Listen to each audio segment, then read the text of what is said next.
I'm at Dallas, Texas at the Dallas County Courthouse. Behind me, an old world construction building that's just tremendous to look at. We're gonna look at this close up. And here we are on the east side of the structure. This building is the 6th courthouse since 1846. 4 of the previous 5 having been destroyed in fires, just like the counties adjacent to here. And it always seems there's a fire story on these old buildings, and then one comes in that just is permanent. You're gonna have to be the judge of those stories, whether or not they're exactly as it happened. But in 1890, it said that they began to take bids for a new courthouse, and by 1892 this was completed. Not getting ready to be built, completed. Let's take a look at this and see if that is even possible in any way. It's termed now Old Red Courthouse. They call it Old Red, but when you start looking at this close up, you'll see this is just a rock fortress. When you look at the foundation here, these aren't just steps like these small stones are. There's major weight upon that column right there, which is said to be blue granite and come from outside Little Rock, which is a long ways from here. But just this column here and that column there support everything that you see all the way up. The engineering of that, and to know that that would actually hold the entire building all the way up and all that stone, is absolutely incredible to be able to be on that pillar right there. And what's on top of the pillar? The same thing that's on top of all these old world buildings in symbol form pretty much everywhere is the acanthus leaf. And the acanthus leaf is a symbol in the Bible of the kingdom of Jesus Christ. I talk about that in other videos and have that. Look for that acanthus video. You're always going to find these old world buildings marked by acanthus. And we'll zoom in on that right there. That's what those leaves are. And those leaves right there, it's exactly what they are. But at the bottom, to get a clue of the mysteries of this building, we want to come over, since this is the old county courthouse. 1890 has the commissioners and so on, but on this stone on the corner called the cornerstone, we don't know if that was originally put, according to the current narrative, in that location prior to the entire building being built. But when we really start looking at it, we find that these buildings have been around much longer than that. Seemingly, when you look at every situation of the possibilities of constructing this at that time. And here it says laid by MWGL AF and AM of Texas, November 1890. And then has the architects. So what is MWGL AF and AM? Well, that is the Masonic Lodge, most worshipful Grand Lodge, ancient, free, and accepted Masons. And once again, on another courthouse, it's showing you who is actually in charge of claiming this building at this point, or at that point, continuing out until now. So it's almost seemingly a contradiction or a warring between two factions. One, the acanthus leaf, which signifies Jesus Christ, which is the thorny plant that he took on the curse of, that was put on mankind in Genesis. And he took it upon himself to pay that price. And that's what his crown at crucifixion was made from. It was not a rose thorn or rose bush. It was a acanthus leaf. And when you look at the translation back to the Greek of what the crown was that they put on his head, it was A-K-A-N-T-H-A, acantha. That's exactly what is on all these buildings, which signifies the kingship and the ruleship of Jesus Christ, and the great and wondrous thing that his kingdom is able to accomplish through him on this earth as it is in heaven. In the Lord's Prayer it says, "Thy kingdom come, thy will be done on earth as it is in heaven." And the acanthus was a symbol or a crown given to the one who conquered that. And interestingly, even though it was done to mock him, little did they know that it was a symbol of him taking on the curses of the world, which was that the land would be cursed and it would only bring forth thorns and briars. And by the sweat of your brow you would work. That when you go back into Genesis and read that curse, and then you realize that that is what he delivered from, then you understand what the acanthus leaf symbolizes and why it's on everything all over the world, which makes total sense then when you understand these old world buildings. They were set up and built by the kingdom of Jesus Christ that was prophesied in the Bible to happen for 1,000 years, in which he said, "Behold, I come quickly," and said, "There be some standing here which shall not taste of death until they see me coming in my kingdom," and relayed in many scriptures that it was to happen quickly. But we've been hoodwinked by theology that has been controlled by the same ones that place the cornerstone on this building, because they're also cornerstones on the churches, into thinking that that time is yet to come, when that time is already past. And what time would we be in now? We'd be in a time of deception that's prophesied in the Bible to be that time in which Satan is released for a short season to go out and deceive all the nations. This site is about hidden truths, and truth is truth. There's only one truth. So there's no way to talk about a whole bunch of different things if you don't gravitate toward the truth. And these buildings, supposedly built with horse and wagon in the late 1800s, when you look closely, you find it's virtually impossible, 100% impossible, to do anything that was talked about being done with a horse and wagon in a period of 2 years.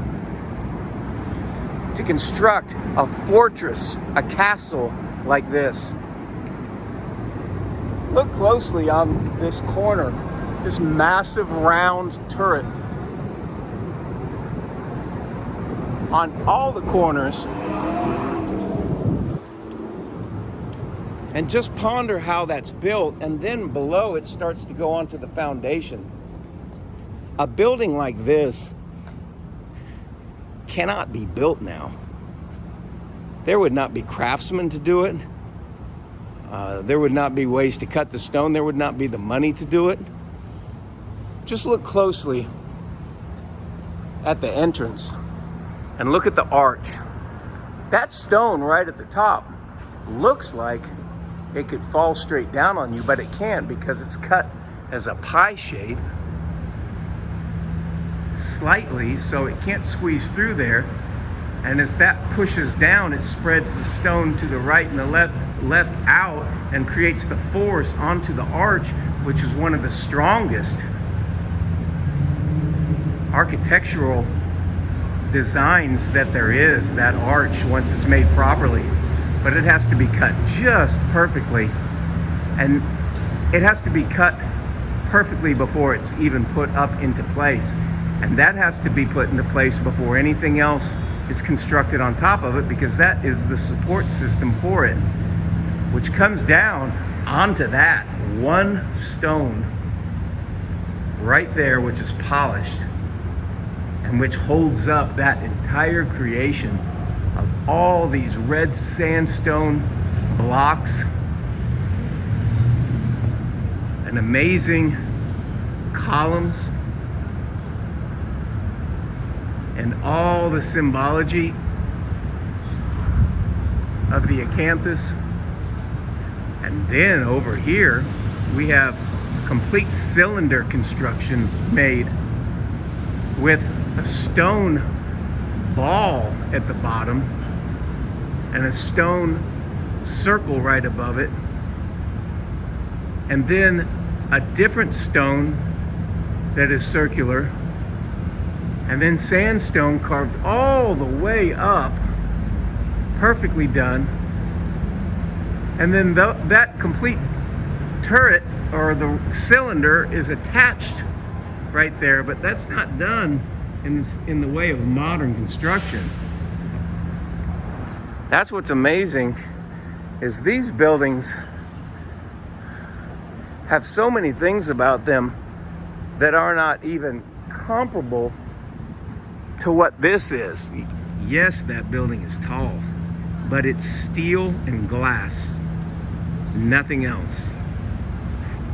Primarily. There's carpet, things like that, but this building is a fortress, and you'll find that even although all these major stones are put on the outside, you'll find that the core then is red brick.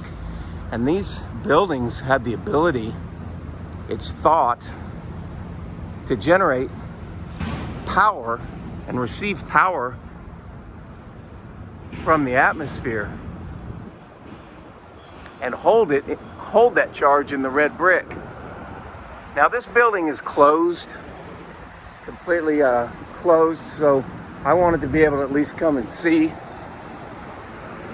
the outside, and just so you could see the scale of how huge it is. As you go down, you can see the columns that are built, the turrets, so to speak. And when you look closely at these, they're perfectly done and made round. So these stones can't have a flat face, and they're not angled. It's done in a round manner, and the red for the mortar on the outside has been put there to match the red stone up above. It's easy to pass by a building like this and not give it much thought. But when you really start to examine what has gone into constructing a building like this, you really very quickly see that the stories that are given for the construction fall flat on their face and don't really hold any weight. And you must always give weight to the symbols that are on the buildings to be able to tell what on earth has happened. Now, on this side, you can actually see up toward the top where there's a clock tower, and that had to be reconstructed because in the early 1900s they say that the clock tower was removed. So that portion up there was redone, and took multiple years just to do the upper part. But everything down below was done, so they say,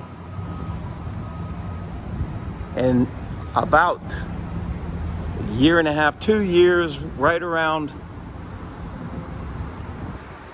the 1890s, which seems absolutely incredible when there's no power tools, cranes, only horsepower.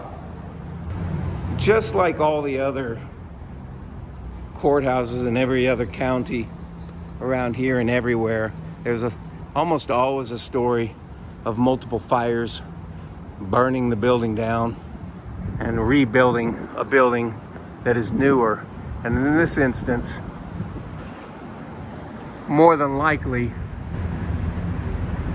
as an alternative point of view, this has been here for a long time. It's just a massive construction with a massive foundation underneath of it that surely goes down much deeper to hold the weight, the incredible weight that this stone would be.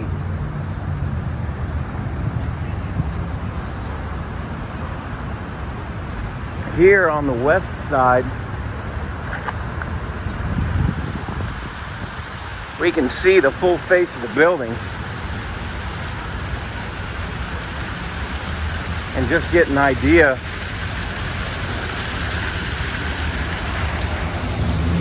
of the level of construction and everything involved. And I wanted to come over here and take a picture just to see the contrast of the two buildings. One old world construction, and the glass tower on the left, just a steel and glass tower. And just look at the contrast between the two. This matches the other side here on the west side. As you can see, all the symbols of the acanthus above the windows still there. These intense turret columns with what seems to be a fleur-de-lis on top. From this side of the building also, you can see what was added later after 2000. It took numerous years to do it, but that section right there was added back. And that took multiple years. Just as a contrast of the 2 years or so they said it took in the 1890s to build the entire structure. This is an amazingly large construction with great symbols on it.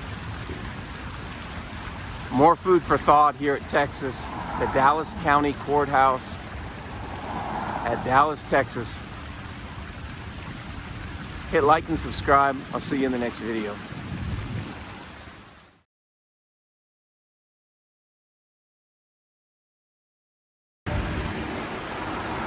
Dallas County Courthouse. Book depository.